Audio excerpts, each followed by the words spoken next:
Obviously, this McGregor thing kind of blew up online, and you watching the Diaz fight. I wonder, like, what do you gauge? I haven't seen it, to be honest. Right. Oh, well, of course you're not on social media. But what do you gauge when you watch that fight? Because I can't think of it as being like a particularly similar matchup stylistically or anything to this rematch between you and Merab. Well, so I was watching a Conor Nate. I don't know what you're talking about. But I want to tell me what. No, but basically, like this footage of you watching the Conor Nate rematch, like you mentioned, you've been watching a lot of fights. What is it that you gauge from watching that fight in particular? I mean, it doesn't seem like a super similar fight to this one coming up on Saturday.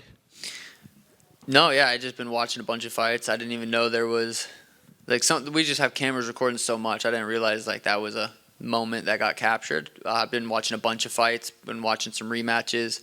Watched Chuck versus Randy. Which I've never watched Chuck Liddell fights. Like obviously I knew who he was, but so I've been watching a lot of old school fights. It's been cool. But yeah, I've always taken inspiration from Conor fights.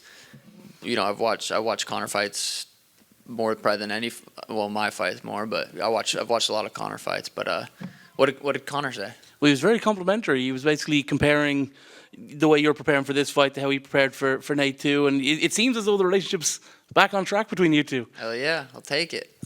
Are you happy about that? Like obviously, I know it's been rocky with you two, but it seems like now all good again. I'll forever be a huge Conor fan.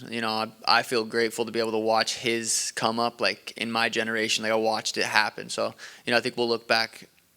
I mean, he had one of the craziest careers. So it's cool to be able to watch it happen. While I was getting into the UFC and everything. So yeah, I'm pumped that the relationship's back to good.